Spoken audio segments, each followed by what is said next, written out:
الحمدللہ الواحد القہار والصلاة والسلام علی سید الابرار اما بعد فاعوذ باللہ السمیع العلیم من الشیطان الرجیم من حمزہ ونفخہ ونفثہ بسم اللہ الرحمن الرحیم ان اللہ لا یضیع اجر المحسنین۔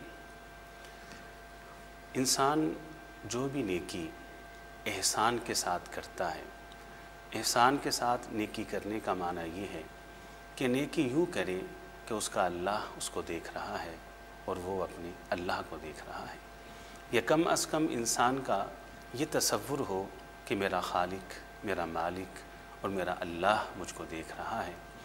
جو اس بنیاد پہ نیکی کرتا ہے، احسان کی بنیاد پہ نیکی کرتا ہے، کلام اللہ کے اندر یہ بات موجود ہے، اللہ ایسے نیکوکار انسانوں کی نیکیوں کو ضائع نہیں ہونے دیتے۔ آج سے صدیوں پہلے، آج سے زمانوں پہلے زمین کے اوپر ایک ہستی تشریف لائی تھی جن کا نام تھا حضرت یوسف علیہ السلام۔ اللہ رب العزت بیان فرماتے ہیں کہ نحن نقص علیک احسن القصص، کہ لوگوں قصے تو بڑے ہیں، واقعات تو بڑے ہیں، لیکن سب سے حسین اور سب سے پیارا قصہ وہ یوسف علیہ السلام کا قصہ ہے۔ حضرت یوسف علیہ السلام مصر کے تخت کے اوپر بیٹھے ہیں اور بھائی بھکاری بن کر، منگتے بن کر، محتاج بن کر، فقیر بن کر، سائل بن کر حضرت یوسف علیہ السلام کے سامنے بے بسی کے عالم میں کھڑے ہیں کہ اے عزیز مصر، ہمیں کھانے کے لیے کچھ دے دے، ہماری جھولی کے اندر کچھ روٹی کے لقمے ڈال دیں۔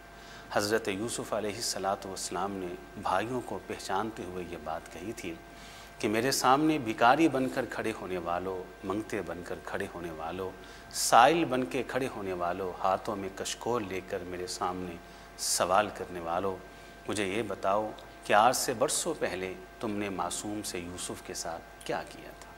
بھائی سمجھ جاتے ہیں اور جواب دیتے ہیں انک لانت یوسف، معلوم یہ ہوتا ہے کہ تو یوسف ہی ہے۔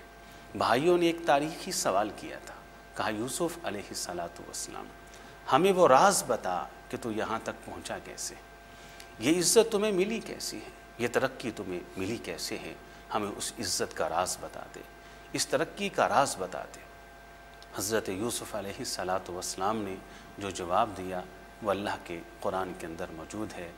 آپ نے کہا تھا انہ من یتقی ویصبر فإن اللہ لا یضیع اجر المحسنین۔ یہ کیسے ممکن ہے کہ ایک انسان کے پاس تقوی بھی ہو، صبر بھی ہو اور وہ احسان کے ساتھ نیکیاں کرنے والا ہو تو اللہ اس کی نیکیوں کو ضائع کرتے۔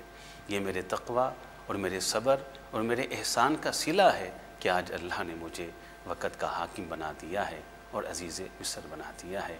تو حضرات، نیکیاں جو احسان کے ساتھ کی جاتی ہیں اللہ تعالیٰ ان کو ضائع نہیں ہونے دیتے۔ دنیا میں عزت اور سرفرازی اس انسان اور اس قوم کا مقدر بن جاتی ہیں۔ تو اللہ تعالیٰ مجھے بھی اور آپ کو بھی اپنے محسنین بندوں کے اندر شامل فرما لے۔ وآخر دعوانا ان الحمد للہ رب العالمین۔